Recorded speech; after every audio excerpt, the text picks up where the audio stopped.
Good afternoon, everyone. My name is Tim Laronde. I'm the National Director of Indigenous Strategies with Chandos Construction, and I'm here today on behalf of Honor the Work, and very delighted to meet Shylah, who's we're gonna talk a little bit about her business and her journey, and maybe I'll just provide a brief background of myself. So I'm calling from the Toronto area. I live outside Toronto. I'm a member of Nipissing First Nation, and my role with Chandos is helping teach cultural awareness to our staff, and I have a focus on making sure we get more Indigenous talent within the organization, and making sure we have Indigenous businesses have opportunities, and I also work with our 7 districts across Canada to help them just build relationships with the communities in their marketplace.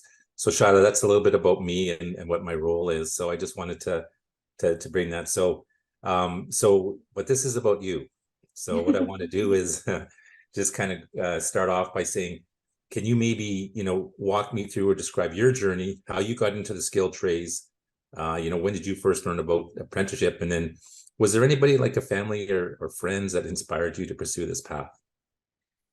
Well, so after graduating high school, I went to university, and so I was going to university, and I just realized that it wasn't for me. And I was really disappointed because, I wanted to become a teacher. And then after, not realizing that university wasn't really my path, I just kind of worked jobs, bartending, waitressing. And then I seen a poster for pre-employment carpentry.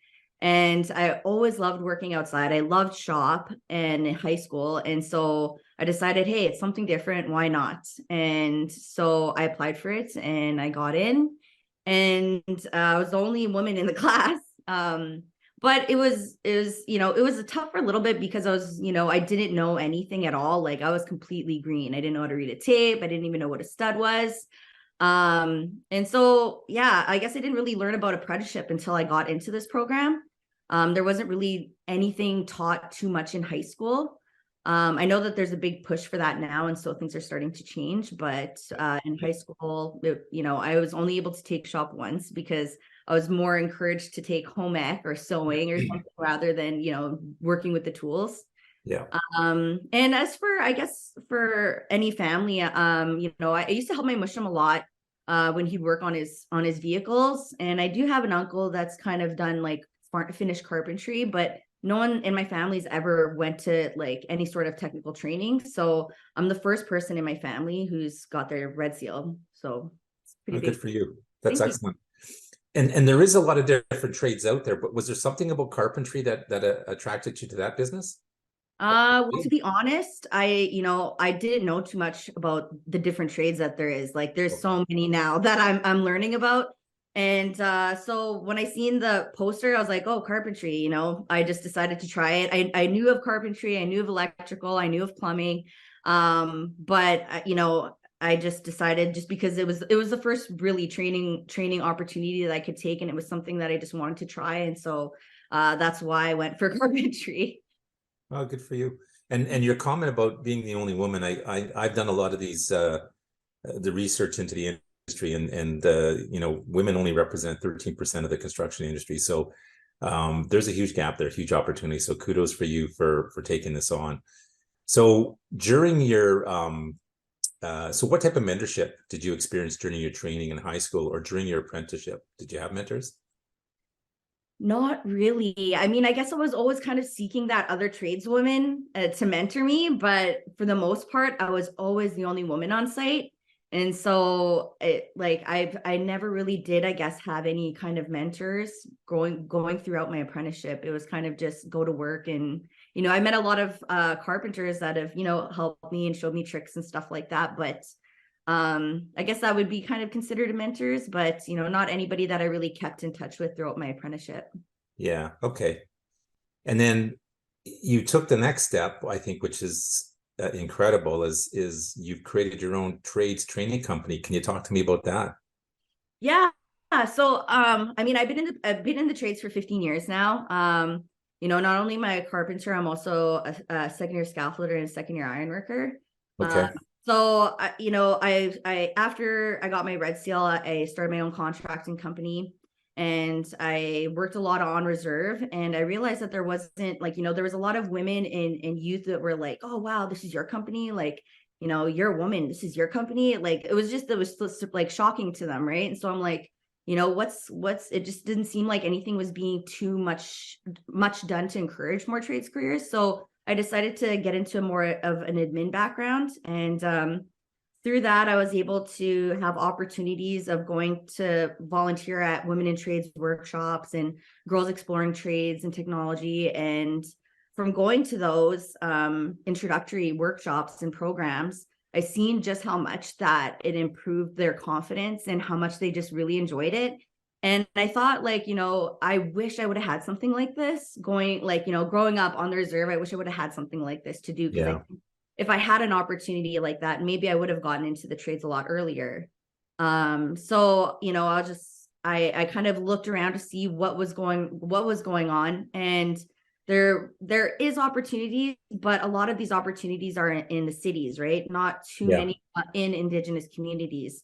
And so with my contracting business, I already had all my tools, everything I needed to be mobile and to go to these communities and be able to offer women in trades workshops, youth trades workshops, and I even do customizable home renovation and maintenance programs. So, it's basically just going to different communities to offer an introduction to the trades, right? Just to see if people are interested in it and to encourage it.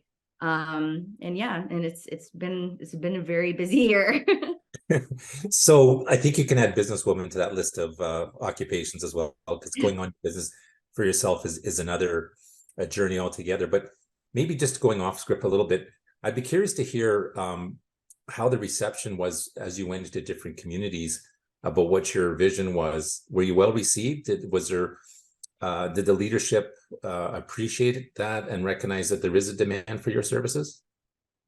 Well, when it comes to information about apprenticeship in Indigenous communities, there's still not enough information to even be misconceptions. Okay.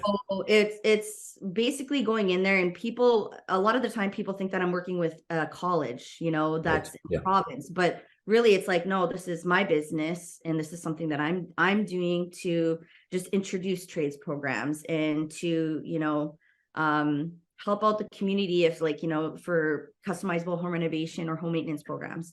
And so a lot of people, I guess, just don't understand the apprenticeship and indentureship process. So it really helps me, work with those people to educate them, let them know about other grants and wage subsidies and other resources, free safety training. I know a lot about all that stuff. So really, I'm kind of an apprenticeship consultant, I guess, for the province of Saskatchewan.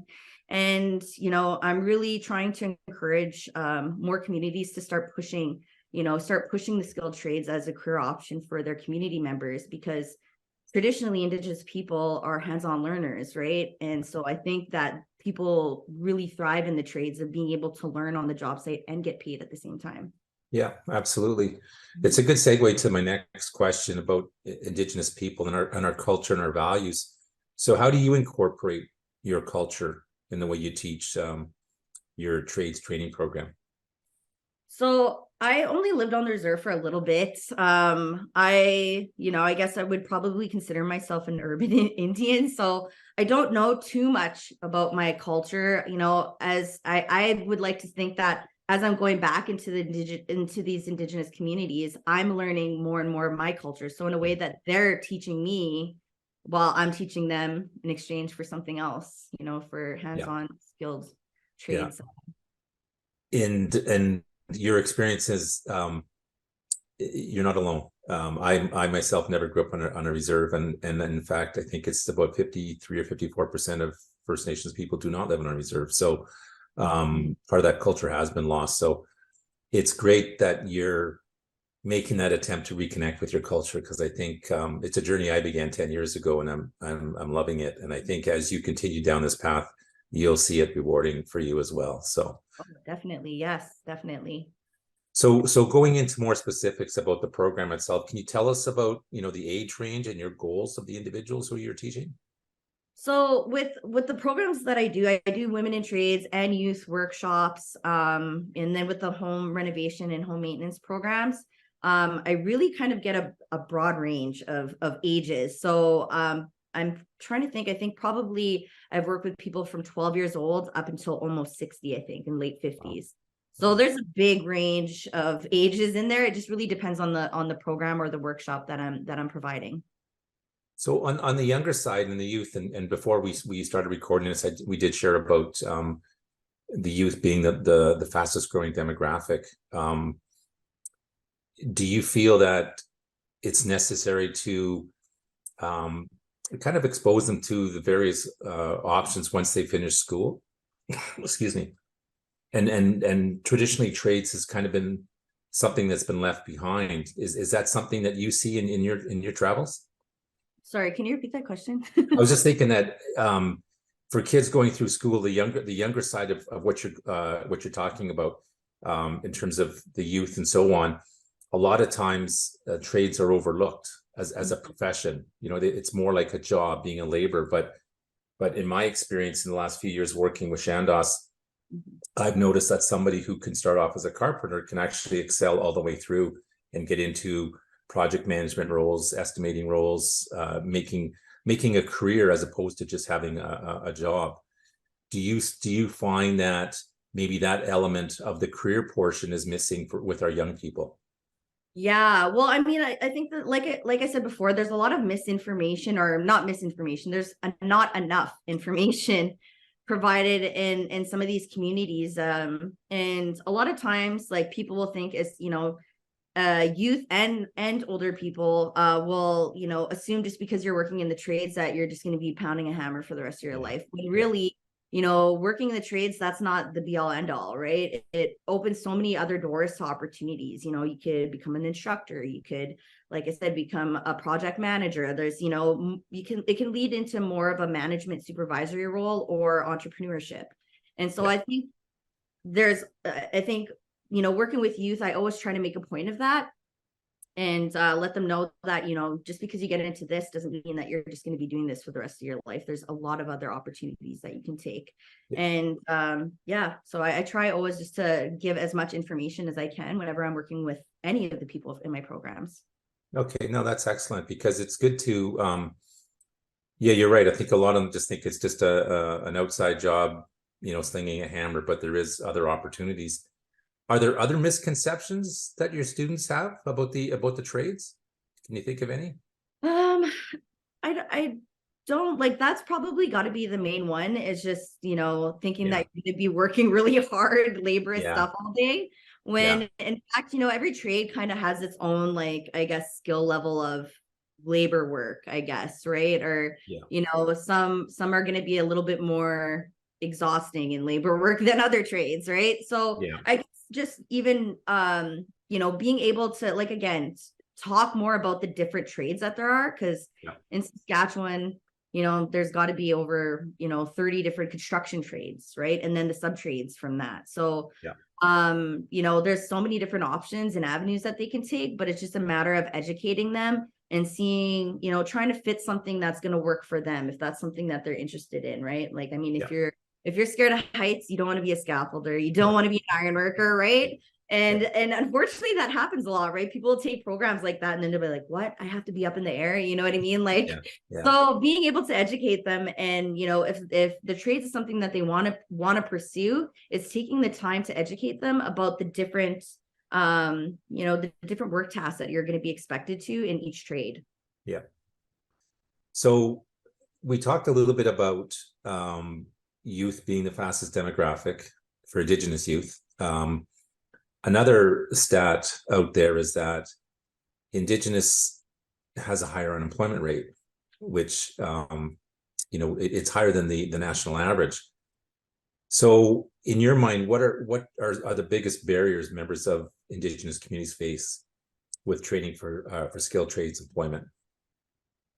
Well, I know that that the unemployment rate's not that great. It doesn't look that good. But typically when I'm running these programs with these communities, they reach out because they have a lot of upcoming work in their communities. And so really what they want to do is train a workforce for this work, to prepare for this work, right? So there is opportunities for the students that I'm teaching to stay on the reserve and work on the reserve. but there's also opportunities for those, for those interested who want to work off the reserve. They want to work a camp job. I connect them with employers. I distribute their resumes and try help them find something closer to what they're looking for. With the amount of employment partnerships between, Indigenous communities, tribal councils, and companies, I think that there's a lot of employment opportunities. I just think that the training opportunities is a little bit more difficult for the communities because most of those training opportunities are in the city, right? So when Indigenous people are on the reserve, sometimes, if they want to take these training programs, they have to leave. And when they leave, it creates a whole bunch of other barriers for them, right? Once they leave their community, they're going to have to look for housing. They're going to have to look for transportation to and from school, daycare, you know what I mean? Yeah. Whereas if they get an opportunity to get this training on the reserve, they have access to all these supports. Yeah. So that's going to, give them a better chance at being successful. Yeah. Yeah, you hit on a few that I've seen as well. And a lot of it is you touched about if there's no opportunities to work right in the community, you've got the transportation issue. Some of the younger folks may not have driver's license or vehicles to get out. There may be no public transit system for them to get back and forth, or daycare or anything to associate with that, or the housing needs. So yeah, there's a lot of opportunity, I think, for organizations to look at those challenges and obstacles and figure out a way we can work to make this work for the First Nations kids that have an interest but have a few obstacles, Yeah. So what I'd like you to do is maybe just paint a picture of the initiatives or supports needed to increase the number of members of Indigenous communities in the trades. So I think, first of all, I think leadership in these communities need to, and not just leadership, but people in working at the schools, with education, people need to start learning more about apprenticeship, because there's not a lot of information out there. And so when you don't understand something, how are you going to be able to support it, right? Yeah. There's a lot of communities that are still, pushing post-secondary. And I think, the trades is such a good option for a lot of people. And it often goes, missed because, not enough people have enough of the information to really support something. And not only that, most communities don't have funding in place to send members of their community and pay for their trades training. So they often, a lot of times, have to seek funding sources from somewhere else to try get the funding that they need to go to school for trades. Yeah.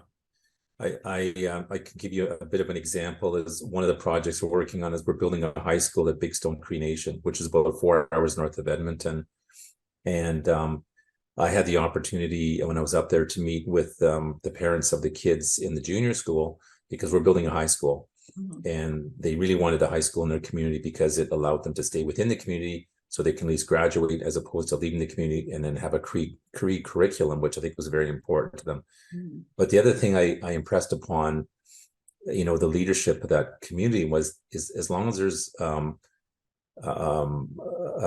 strategic plan to continue to build infrastructure within your community. I know it's a high school now, but maybe the next one will be an elders residence or an arena or a community center. The parents, I reached out to the parents and says, this is a huge opportunity for your kids to consider looking at a career in trades where there's a huge demand, and also at the same time they could actually live and work in their community. Yeah. And then there's that sense of pride, right? Once the community, once the people are in the trades and they're building buildings, years down the road they can look back and say, hey, I built that, or I was part of that. So yeah. I think that's really grasping the community spirit. So I think you're right on, but I think that starts with leadership. And I think the leaders of our communities need to have that strategic plan that they're going to continue to build infrastructure, which eventually creates these job opportunities, which eventually creates wealth in those communities. So exactly. So I think we're on the same page there. So what do you find when the training is complete? Where mostly do your participants, where do they want to work? So I mentioned before, whenever I'm running these programs, a lot of the time the community is interested, like they have upcoming projects and that they want to train a workforce so that their own community members are taking, these employment opportunities, right? So for the most part, most of the students want to stay and work in the reserve. But a lot of the times too, there's students that, want to leave the reserve and are looking for opportunities off reserve. So like camp jobs or, just finding some local work in the, with the company that's contracting in the town over, right? So, really working with, like, most of the time, yes, it's a lot of the students want to just stay on the reserve. And but a lot, like I said, want to leave the reserve. So in that case, I connect them with employers. There's a lot of employers actually that reach out to me requesting resumes, so I get a lot of support that way. And just try hard to make sure that they find something that that they're going to enjoy and that they're going to move forward with. So maybe just going off on the side on a tangent on that, does your business, I was looking at your site earlier, and it looks like, is it focused just within the province of Saskatchewan, or do you ever get requests to go outside Saskatchewan, maybe to Alberta or Manitoba? No, I haven't. It's not something that, I've thought about it, and I'm like, it's not like I'm not open to it. Nobody has reached out yet, but mind you, I haven't really even advertised my business because I started one program, and then it's simply from word of mouth. I've been busy for over a year now, and so I haven't really technically advertised my business. I've just been so busy just by word of mouth, but it's something I'm definitely open to. But as of right now, I've just been working in Saskatchewan. Yes. Okay. Well, we'll continue this discussion offline and after. Okay. Because we have lots of opportunity, but we do some work in Saskatchewan, but I think most of our work is in Alberta or British Columbia or Ontario. So. Yeah. All right. So what do you envision the outcome if each community had more members trained in the skilled trades? What's your vision there? So I love this question because almost every Indigenous community in Canada is facing a housing crisis, right? I believe if Indigenous communities are able to support or encourage more of their members to get into the trades, they're going to be able to come back to the community and help out with the housing problems that they have in their communities, right? Whether that be lack of housing, overcrowded housing, poor quality of housing. Mold is a big issue and in a lot of communities, and that's because when houses are built, they're not built in the way that they should be built, right? So I think having people trained in the right way is going to prevent a lot of these future issues. So it's so important, I think, to try to push that, because people will eventually want to come back to their communities and help in that way. And I just think it's right now, it's one of the bigger, more positive solutions that we can look forward to, like as Indigenous people, is, to just try support our own people to come back and help our own communities, right? Yeah, exactly. So what do you think? We may have touched on this already, but this is going into kind of our last question here. So what do you think is needed to inspire the next generation of children or youth in your community to pursue a skilled trade? Well, there's with Indigenous communities, like there's not every community has a school, right? Yeah. But with the communities that do have schools, these schools typically don't have shops. And if they do have shops, then they don't have the tools or equipment needed to teach trades programs, or they don't have instructors to teach these trades programs. So there's barriers that Indigenous communities face for their schools to try support more youth to get into the trades. And I guess one of the solutions that I can recommend for this is just more work, like introductory programs, like what I'm doing, right? I'm just a tradesperson, and I decided to try and make this work on my own. So, I always try and encourage other, Red Seal or ticketed, and not even unregistered. I mean, like if you're a third or second year and you want to do something like that for your community, for the youth, like, if you need help setting it up, that's something that I would love, to try and encourage other trades, Indigenous trades people to do. I think that starts, that's one good reason. Another one that I came up with is an incentive for instructors, right? Incentive for tradespeople to go out to the community and teach a trades program for one of their terms, right? Just to kind of give them something, a project or something for the youth. So that way, if they don't have a shop, then, they're still being able to get their hands on some tools. In the province of Saskatchewan, we have the Saskatchewan Youth Apprenticeship Program. Mhm. And so whenever I do go to these communities, I'm always trying to encourage the schools to register for the or for the Saskatchewan Youth Apprenticeship Program, and register their students, because it doesn't take a lot of time. You do have a lot of time to complete it.